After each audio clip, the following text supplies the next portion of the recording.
What's up, guys? Igor Henriquez, Joe Ferrari on the block. Raptors down 0-2. That was a big game, obviously. We talked about it earlier that Raptors obviously needed to win the game and up 10 in the fourth quarter. I know that some people made money on that game, bet in the game when they were down 10. And as a Raptors fan, you hate to see that because where do you go from here, really? Especially against such a strong team like Boston, a team that's kind of sucked the life out of us. I want to get to your thoughts right away. Well, I mean, and this might be a bit of a tangent or a rant. Going on game two, and we can talk about the series in general, but game two, I'm a big OG guy, but if OG is your best scorer and leading the team in points, you're not going to win the game. Simple as that. And OG, he's getting to a good point and so forth, but he's the type of guy that I'm expecting 10, 15 points, not to lead the team in scoring. But anyways, to dissect yesterday, there was a lot wrong with yesterday. Their shooting has been absolutely abysmal.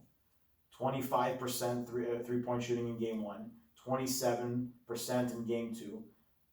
The two worst shooting Raptor games in the franchise history, and the team's been around for 24 years. And those are the two worst games that they've shot the three ball. Couldn't have come at the worst possible time. But I mean, again, we can dissect how bad they've all been bad. Besides, I would say Serge and OG. I can't name anybody else that's had a good series so far. The guys, and again, you go to the tape. It's over. I legitimately 100% claim. Just take a look as you go through. Yeah, I 100% claim that all they needed to do to win this series was to equal out the Boston Big Three in points or even get into the vicinity, and that has not been the case. Yesterday, I know, like on point differential, the Boston Kemba Walker at one point was 1 for 11. 1 for 11, and I get that Marcus Smart turned into Steph Curry in the fourth quarter, hit five threes, and that's he might not have a quarter of that in his life. He's hit 11 threes against the Raptors in 2 games. He had 2 threes against the 76ers in 4. That's not his game. And again, you can tell even by the presser afterwards that with Kyle like shrugs that off as an anomaly that's never probably going to happen again, and it probably won't. Who the heck knows? But the fact is they lost. The fact is they lost in a very winnable game when one of the big three, yes, Tatum had a great game, but Kemba was completely off his game up until literally at the end. And we go back to, are they prisoners of the moment and the DNA of this team? Serge and OG have come to play. I can't... Mark's been a black hole offensively. It looks like he doesn't even want to be there almost. The problem that again, and I think it was brought to my attention that Mark at this point in his career is a matchup player. When a team's got a strong big like Vucevic and Embiid, Mark does a decent job. Now that's not the Celtics game because they don't really have a big. Now saying that, Williams yesterday was incredible. I thought he did a great job off the bench, but. The problem here is that the Celtics are a real quick team, and Mark lacks any lateral movement. So, what do you do as we'll get to Nick Nurse in a little bit because I think he's been outcoached significantly. What do you do in Game 3? I would not start Mark. I would put Serge out there, and I actually want to see more, especially on the defensive end. I want to see more of Rondé Hollis-Jefferson because I haven't seen much of them at all. And Norm Powell. I want to see both. Again, you need quicker guys in there that are going to handle some. The Celtics are playing very limited minutes. Williams. I mean, they had a couple guys come in. They're actually using their bench more than the Raptors are using theirs, which is like surprising. So Grant Williams, Robert Williams, Bajole, and Wanamaker were the only guys who saw minutes for them, right? And that's on the Raptors. I believe they only used. Who did they use? They used Serge off the bench, and then they used Serge 27. Terrence Davis, I believe it was. That was Powell had 13. Boucher 9. Davis 6. And here's the thing. So you bring in, and that was another thing on the Boucher situation. So you bring him in and Nick Nurse to try to get another big in there. They ran no plays for him. They didn't give him the ball. I had no idea. Like he had a matchup with Marcus Smart on the inside. They did not even give him the ball. He was ineffective. I didn't see the whole point of that. But overall, like I said, and I know you want to talk about Pascal and all these guys, but the reality is that the Celtics Big Three have simply outplayed the Raptors Big Three, and it's been a significant difference. And that's what the series has been. Because if you look at it, Smart gives you this, but OG's giving you that. You're getting Williams and Ibaka going back and forth.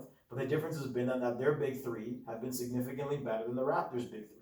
And then, there's some coaching decisions that I think are are all over the map, and we'll get to that. But again, the situation is when your backcourt, I believe were Kyle Lowry 5 for 16. 5 for 6, and I think from 3 they were 5 for 22. That's not Kyle going to Lowry win. That's 0 not going for to win 7 games. from 3. Yeah, that's not going to win you games.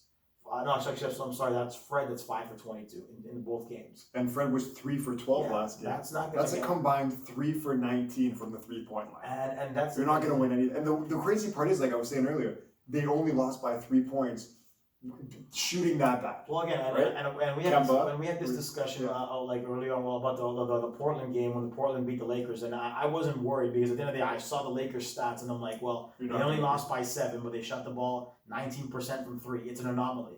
And this is a situation that I don't think they'll continue to shoot that badly. It'll almost be an impossibility to keep that up.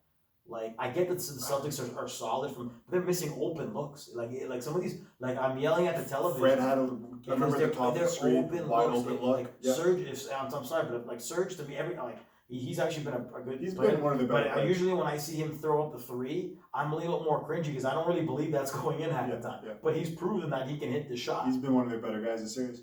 But again, if you go to the 3s, him and OG were the best 2, and those guys aren't the best 2 point shooters. But now, here's my thing: you're struggling from behind. You're struggling from behind the arc. You got a guy. I get that Matty Ice isn't the best defensive player in the world, and maybe not even anywhere close to on the team. But if you need a big shot on the 3, put him in the game. At this point, yeah. Like again, it boggled my mind. And again, I've had my issues with Nick Nurse, and I've mentioned it before. Coach of the year, I'll give him a full credit. He did a solid job so far in the regular season with his team. And again, the Nets series, whatever, they were playing guys that are like 10, 11th men all for the majority of it. That was never going to be a big test, whatever way. He's getting out coached by Brad Stevens. 6 seconds left in that game yesterday, and I mentioned this to you off air. Everybody, I've coached JV level basketball.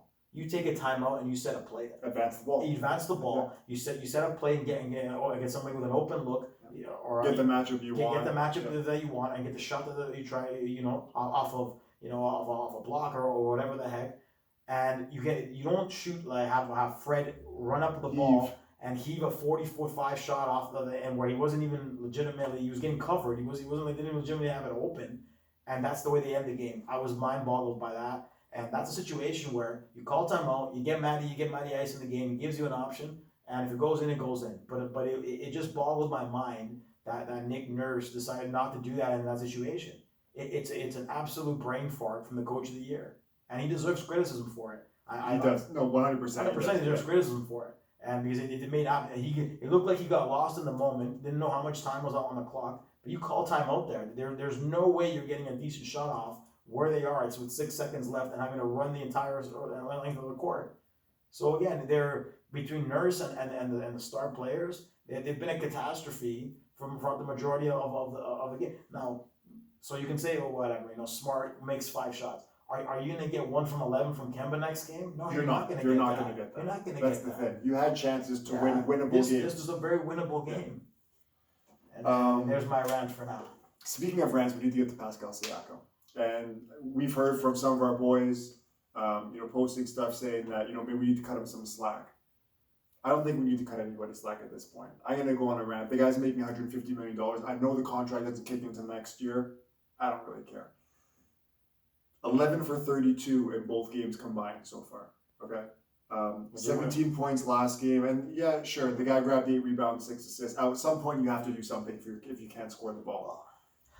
We're seeing that we're missing Kawhi. We're seeing 100%. That we're missing Kawhi. Like, same way Philly missed Jimmy buckets, and shout out to him for killing it last game. These are, and this is why in basketball it's so important. You can talk about guys, in the regular season, like Pascal's going to drop 35 against Phoenix. We know that. That's cool. It looks great on the resume. You can make an all-star team. How many guys in the league, and we're seeing it now with Jamal Murray, can you say, lead us by example, go out there, drop 30, provide some gravity for our team, give someone else a one-on-one matchup so that they beat their guy and you're going to go to the net for an uncontested layup. There's not going to be help there sagging off Gasol, sagging off guys that aren't hitting shots. The defense not really running to recover because they're willing to let the Raptors hit shots because they haven't hit anything.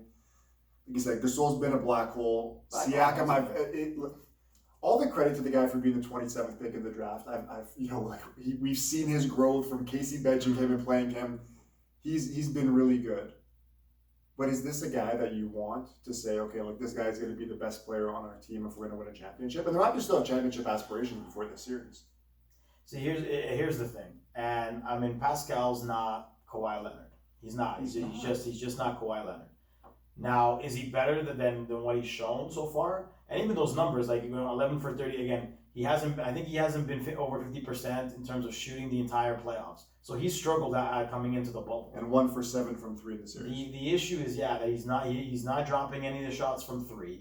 And again, the Celtics sort of haven't figured out in terms of what it looks like he's going to do that spin move almost on every situation. Shoot the ball. And the reality is this: if you look at last year, this is a very similar tale to last year in terms of not even the Bucks series, but the series with the 76ers. Because what we can say, games that if not for Kawhi in that series, how bad they were through the first three games, they were done. Kyle was terrible. They were done. Yep. Without Kawhi latching onto those games, dropping 30, 35s, all the situation, they would not have won that Phillies series whatsoever. Because and now you have the situation where who's stepping up and taking that lead role for the team? Who's that? Again, I think OG led the team with 20. I don't think anyone had more than 20 points the first game.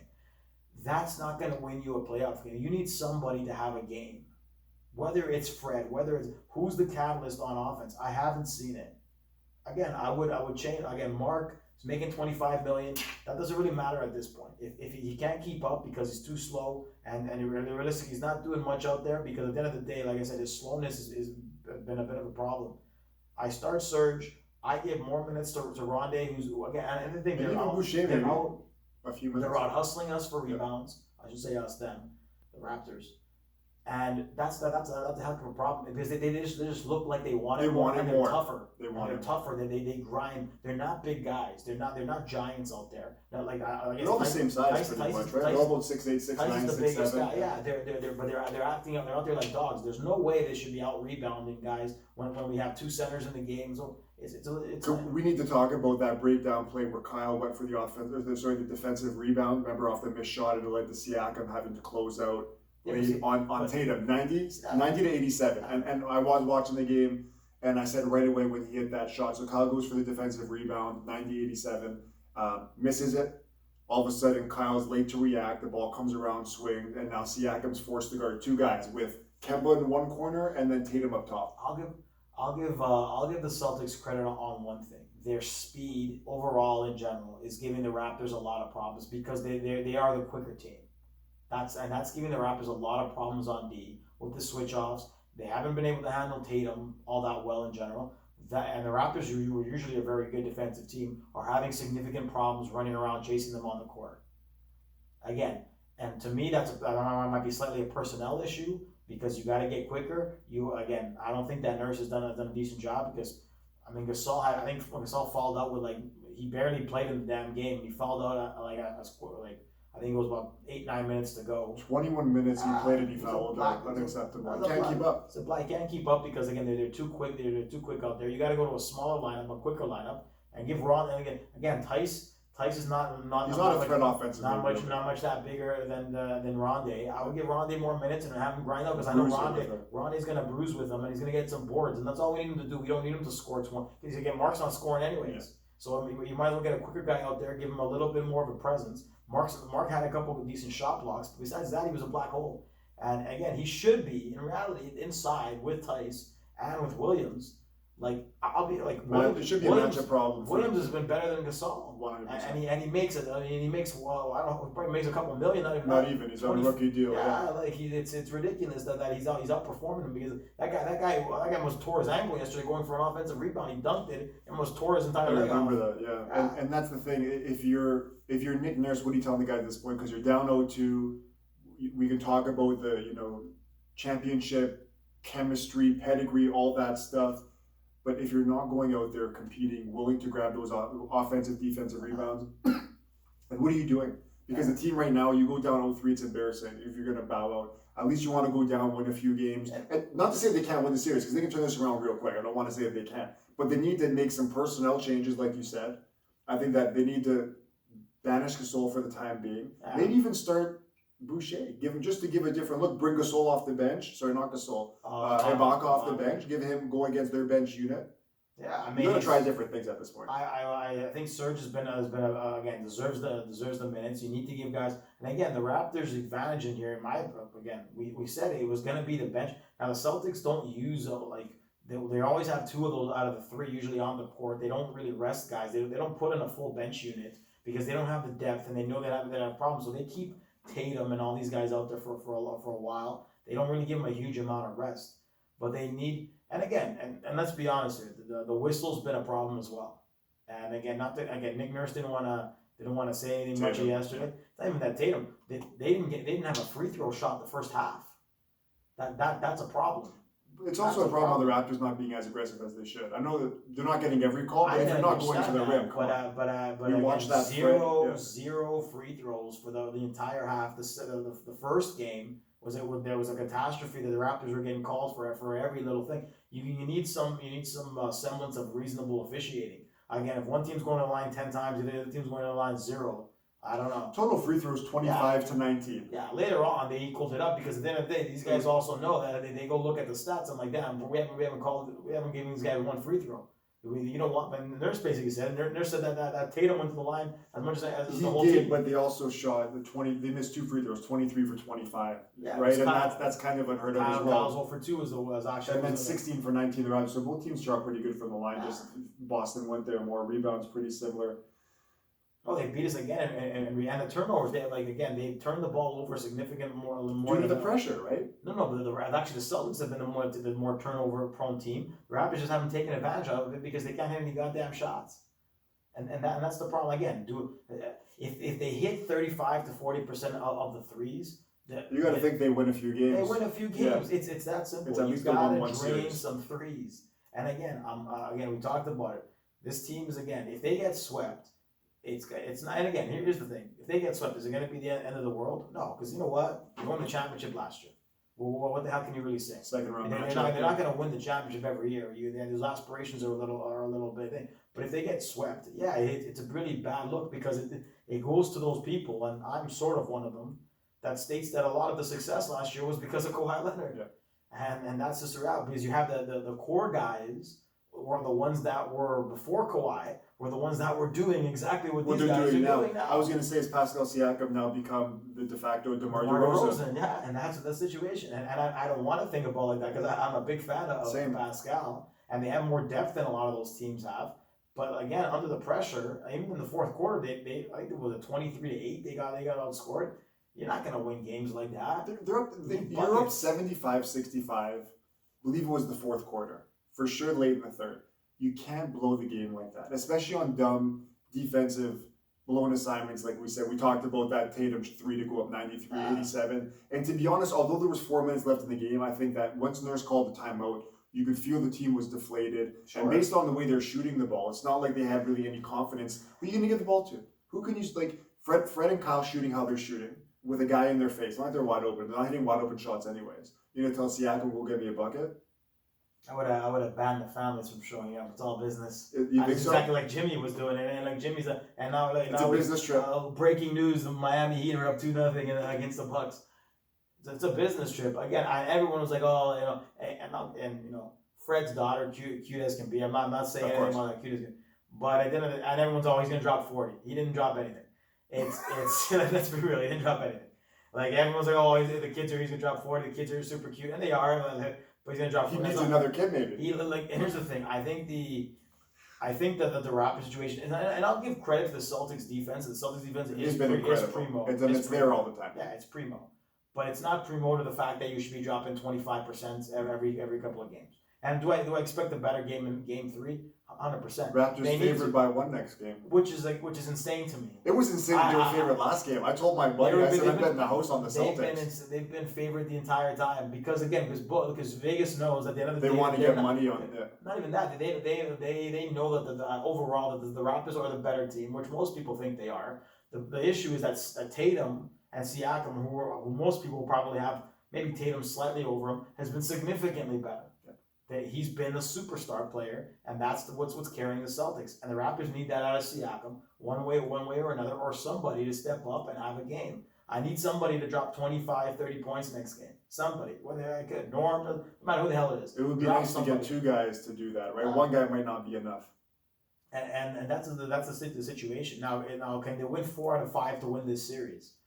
Do I legitimately feel they can pull that off? Probably not. But we didn't think that last year against the Bucks either, right? But see, here's the thing. With that situation, it's you have a catalyst, you have a superstar player. Where I still have confidence that again they lost 2 road games. Yeah. They came back. They came back to Toronto. You got a legitimate star in Kawhi Leonard. That you still got all the hoopla with the game 7 thing. You have. To me, it's a thing. It's an aura that Kawhi calmed those guys down for the most part. He knew that, you know what, if I have a bad game, Kawhi's gonna pick me up, or Kawhi's gonna pick me up, or like Kawhi, like we're gonna screw getting one. We're gonna take. We're going for 2. Yeah. They need a little of that because here's the thing, and I've said it in numerous amounts. With the special correspondent can see what is this. When it's that gentleman leading the squad, or yes, Mr. Kyle Lowry, remember from West from Philly.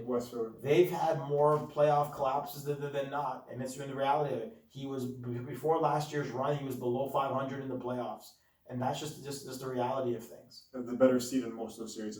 Seed in most of those series, sweeps from Washington, bad losses to Brooklyn. It was sweeps from LeBron on multiple occasions. Like it's problematic in those senses. So yeah, Kawhi calmed them down because they know that, you know what, he was the 3rd, 4th option at times last year with Kawhi there. Now that gets bumped up where now Pascal, who's playing shotgun, now plays a lead role, and now he's getting all the doubles, he's getting all the pressure, and yeah, he's a young guy. Should he be criticized for some of the way that he's been playing? Sure. Is it too much in the moment because it's his first time out there with that amount of pressure on him? You could argue that. I mean, it is what it is. I mean, you're Mr. Pisces himself. Joel Embiid's crying on Twitter saying that he's sad. Like he needs a sports therapist, right? Well, that's what I'm talking about. Like, these guys, you need that mental toughness. And yeah, Game 3 will show a lot of their mettle. If they lose Game 3, they're swept. I have zero confidence that they lose the next game that they're going to win any games because if they go down 3-0. To me, they're not going to win anything because I think that's too much of a hole, and then they'll be mentally defeated, and then they'll be real done. I'm expecting them to be hard nosed. I'm expecting that Kyle with his charges and taking charges. We need more from Kyle, not even just on the court scoring points. You talked about Kawhi and the aura that he had, the confidence the team had him. I know that Kyle's obviously not Kawhi, but even after the game 1 loss, I remember watching the post game, and Kyle's just there almost sulking with his mask on. Yeah, we're going to be better. Dude, we need, you're the leader of this team. You want to be in the Hall of Fame. You talk this game like you're one of the best point guards in the game. Prove it. Can you prove it to us? We've seen you hit shots as the second guy in the finals. You had a big Game 7 or Game 6 in the finals last year to close it out. But as a second or third guy. 4th option, even if you think right? was and that's fine, but the Raptors need him more than ever now. Right? To live up to the contract, to live up to the greatest Raptor of all time, all this stuff, because I'm just saying a lot of people still think that he's the greatest Raptor ever based on just longevity and numbers when I don't want to get into that. But we need Kyle to show more. Another half an hour. We need Kyle to show more because to be honest, to cement his legacy, you can't have this. You got to think he's shooting. What's he shooting from 3? You pulled 20%. It was again. Fred was doing 5 for 22, but again, I think yesterday's game he said he was a 1 for 7. Yeah. Or 0 for 7. No, he didn't even hit one yesterday. He didn't even hit a 3 yesterday. He chucks. And here's the thing. He's a guy that he's a guy. He's one of two ways with Kyle. 0 for 7. You either 0 for 7. You either love the guy or you really hate the guy. There's not really a middle ground to Kyle. And I will give him credit where credit's due. Game 6 and all of that.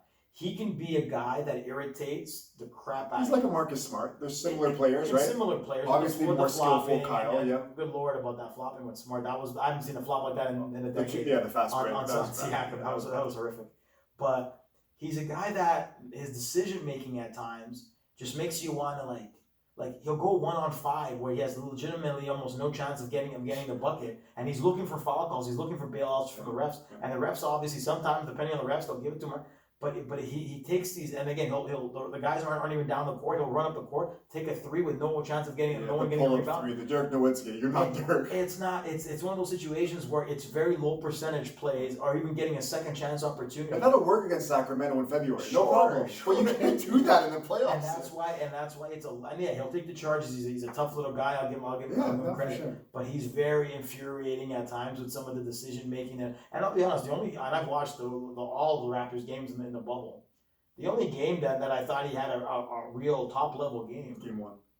Was Lakers. The Lakers game. Yeah. Where he was like, oh man, Kyle had a great. I was praising the guy. I was on social media, man. Kyle was going. That was about it. Does he have to play LeBron every game to bring that kind of intensity? And again, he's getting paid $30 million. It's not like this guy's getting chump change money. He's getting paid like a star. He like puts up 15 and 8, and I'll hear a couple of my buddies saying that he's Mr. Effort, and Kyle's the big the bulldog, and all this. But again, I don't we're gonna I hope again if they lose the next game, I better not hear any. But we're gonna come out in a rumble and he scores 5 points. That's where I legitimately got off the couch. That was a couple of years ago against LeBron, where LeBron that when DeMar fouled out in the last game too. Yeah, and he's all we gotta go over there. We gotta rumble in Game 4, and he comes out with a 5-piece. I'm sorry, that's what I'm talking about. He's a greatest Raptor of all time. Never in my mind. It'll never be that in my mind. He gets a lot of credit for last year, which I don't think is deserved realistically at all. Yeah. Like again, I'll give him credit for Game 6. Fred was probably the better player in the playoffs, right? Well, see, Fred had a better finals. Had a bad first 2 series, and then on the last 2 series he was solid. Like Kyle had his moments too, and so forth. But again, he wasn't the catalyst of the team. You're not giving him like, Kyle. Give the ball to Kyle. Kyle's the man. Kyle's the man. Who needs Kawhi? That's all baloney. That's all baloney. Yeah. Nobody in their right mind, unless you're really on this guy's back. If you actually legitimately believe that he's the number 1 player that'll get you a championship, it won't happen. There's no freaking way. And with Siakam as well, right? Well, here's the thing with Siakam. Siakam, at the end of the day, you can legitimately say that he has some growth, and he hasn't really been in that position where you can say that he's been a legitimate failure consistently. Last year, heck, that last play against Draymond Green was a hell of a play. Yep. And again, but it's also that again now he's in a different role. Now he's the star. And again. The team's done so well simply based on the fact that Fred's been solid this year. They've had like guys Norm will drop 25. That's what I need more minutes from Norm. I think whatever he's given them so far has been good. But he's missed plenty. He's not shooting the ball well either. He's at 14 points the entire series. The thing I like about Norm is at least he's going to go to the rim ferociously. He'll dunk on guys. He'll put some pressure on the refs to blow the whistle, which really nobody else on this team can do consistently.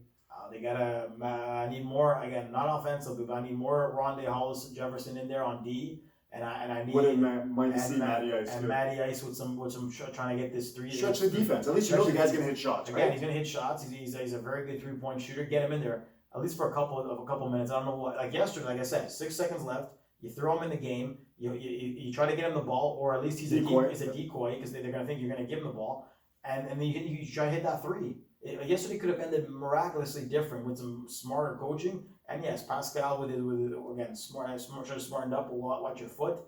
But again, and he got stripped by Marcus Smart too. So it was abysmal at the last couple of legends from Siakam, but it was also abysmal coaching. Like I don't know. Like again, maybe they're the kryptonite. Like they didn't play well with them in the regular. Well, that's the thing. I wanted to talk about some other series as well.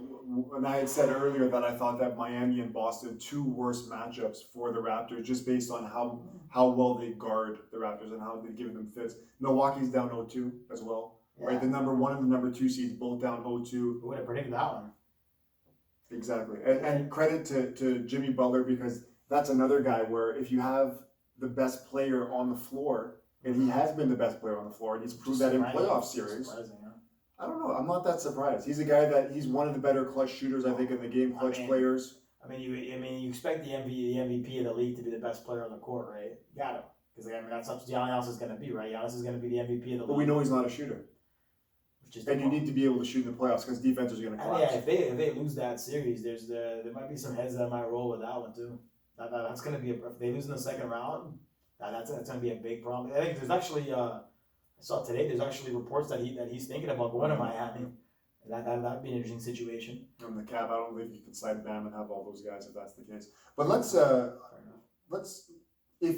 that the series stay the same, Boston plays Miami in the East Final. Who do you think comes out of there? I mean, based on the fact that with the Celtics I know that this is playing, premature, but just saying. I would say that if the Celtics end up beating that was to me this was going to be the hardest matchup for the Raptors, because I think they know how to defend Giannis, and I think they're just more overall star power on the Celtics, because I think they legitimately have, I think Chris Middleton isn't Kemba Walker. I think Kemba's a better player, but again, legitimately, if the Celtics win this series, I think the Celtics are going to go into the finals. Really? Yeah.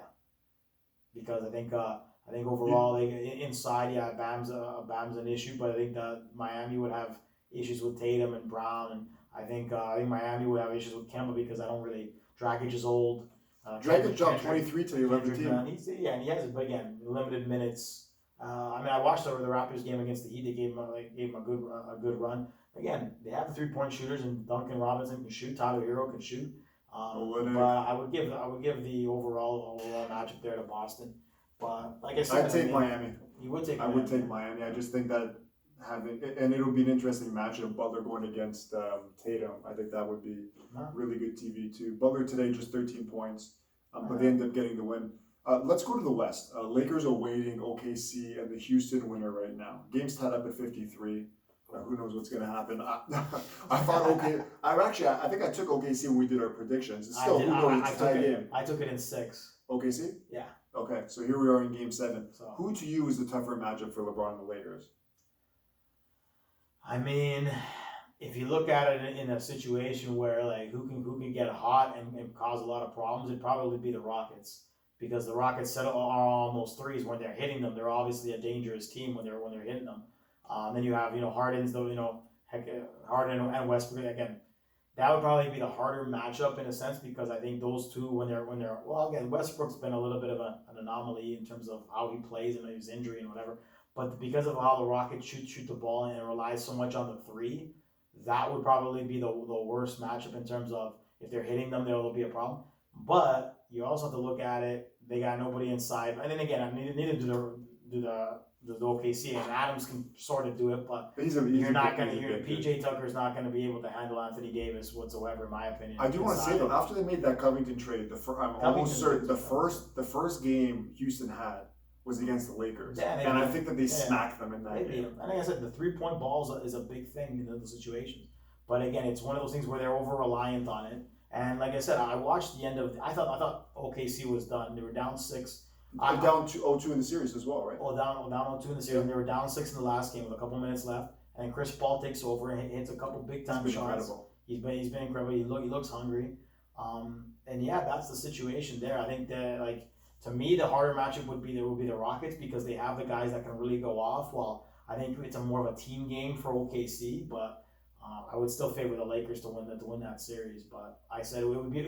I think the better watch would be the Rockets, because I think people would want to see it more. In my opinion, I would rather see that to make it, because it's a little more luster with Harden and so forth. But I don't know. I mean, I'm only one game away from going 8-0 in the playoff prediction, so I'm hoping OKC wins it, because everything else, I thought I was dead in the water with Denver in 7, because Utah was up 3-1, and then I ended up having. Yeah, we're gonna get to that as well. So Houston up 4 now. I think that put some money on that. That would have been good. We all change. Yeah.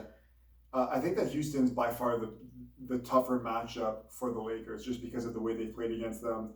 Lakers have really good bigs inside on defense, but I don't think they have the perimeter guys to guard all of those wing players. The size I don't think is that big of a difference.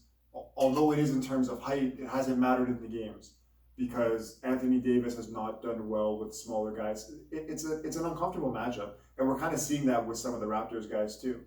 In that series, it's just difficult having a smaller guy on you. We also don't have an Anthony Davis in there. That would be a big different situation. For if sure. If you had Davis instead of Gasol, the series would. Yeah, just based on how the games have gone this year, I think that if OKC comes through, and to be honest, I think that they're going to pull this game out. I don't know what's going to happen, but regardless, I think that OKC, if they pull this off, I think that they don't have much of a shot really against the Lakers. Although they were one of my dark horse picks to potentially go far, I think that the Rockets are the better shot just because of the shooting. And I don't know if the Lakers can keep it up in terms of shooting the ball from deep. I don't think they have the horses. The Lakers they faced a Portland team that was the worst defensive team in the whole playoffs. So I mean, they're not going to have it as easy as they had it, because they'll And again, Houston's been playing some good defense from the games that I've watched. They've had some really good lockdown situations. So the thing too, when you're playing against the Rockets, I think it kind of takes you out of your comfort zone because no matter what type of style you play, you're forced to run with them because they're doing a lot of shooting the ball and then running back, and you have to match up with them because if you're Steven Adams running around guarding, let's say Covington, who's 6'7", shooting the three, it can take those guys out of the game. So I think the Rockets are just kind of back and forth. Yeah, it's this game's gonna. And here's the situation with that is, and I think it's a huge game for D'Antoni because if they lose, he's fired. But do you okay? So I want to talk about that as well, really quick. Do you think that no matter if Phil Jackson comes back and coaches this Rockets team, do you think it's more to do with James Harden and his playoff failures, or do you think it has to do with the coach? I mean, you know what? Daryl Morey went in on this small ball situation. He got rid of Capella. They went all in on this kind of philosophy. Got rid of Paul last year to bring in Westbrook, even though no one really thought that they could really play together. I think going back to what happened the last game, that was one of the problems. Harden didn't touch the ball in the last couple possessions. Westbrook had a turnover, made a couple of mistakes. That, like, Westbrook wanting the ball and being very ball heavy, that right there is an issue right there. And now those are one of the situations where the problems that people thought that they couldn't share the ball came through right there. Westbrook tries to do something, gets lodged up in the air, has nowhere to go, throws the ball away to, I think it was Covington under his legs, and then basically the game's over right there. So yeah, I don't know how that's gonna pan out. I just don't think that there's a lot of jobs that are around the league that I don't think D'Antoni survives getting beat, because again, this is a situation where it looks bad. On him? Oh, it looks bad on the whole organization. You literally traded away the guy to a team that you thought wasn't even going to be able to compete with you in Chris reality. Paul. Yeah, because you look at OKC, they People had them written lost off to not George, make they the playoffs. lost Westbrook. They thought they weren't going to keep Chris Paul because they were going to be an also ran. Trade him off of the deadline. Trade him off to a contender, and then in reality, you get beat by Paul now. That makes you look horrendously stupid. That's embarrassing. And even I'll be honest with you, even this going to 7 is a loss to me because. Yeah, it is. Even going to 7 isn't a good look for a team that's supposed to be contending for a championship. And again, you're up 2-0. Like that's already at least a moral victory for Paul, in my opinion, because you were supposedly traded off to an also ran. And yeah, they got Shea Gildress and they know Gallinari from the George deal, and they've been a pretty solid team and a huge surprise. I know the games. It's going to be an up and down. I'm hoping it's going to go down to the wire. It's going to end up being like that Utah game yesterday. That was crazy. Let's talk about that. Missed layup to end the game, and from Denver. Remember the layup on the fast break? That was insane too, because if you don't dunk that, you keep the ball and you force him to foul you. So I don't know what the hell that was. And then Conley gets a decent look on that shot. He leaned in, it looked like it was going. For what it was, you know what I mean? For you can't ask for. You're not going to be wide open. 78 to 80. Well, they scored. I looked at that. It looked like a '90s game. It looked like Jordan rules. They scored 30 points. I think Denver scored 30 points in the whole half. 15 and 15, 30 points in the half, and then Utah, And Utah had that run because they were down big at the half, and then Utah came on that run, and Murray did not have a good game 7. He hasn't had good game 7s in his career. Jokic 30 and 14. Yeah, that was the difference right there. But I mean, in reality, again, it was Paul Millsap 1 for 1, 2 points in the game. Again, 35-year-old Paul, 37, maybe 36 years old, but. The situation there, and again, you can say what you want. When you're up 3-1, if you lose the series, it's a problem there as well. Let's be real. I don't think I know we both sort of thought Utah was going to be a bit of a problem. Again, that's why I had it going. Well, they're up 3-1, but I didn't think it was going to go down the way it went down. I thought that Denver was going to be up 3-2, or even though it would be a pretty even series back and forth. But when you're up 3-1, you got to close that series. You have 3 chances to close that series. What about so Gobert and Mitchell? We know they've had their differences since the whole COVID thing. Do you think they keep them together? Well, maybe Mitchell's getting that contract extension for 7 years. We know he's going to get it, but do you think that they keep the core together now? I mean, they overachieved. They're overachieving. Bogdanovich has been out. Yeah.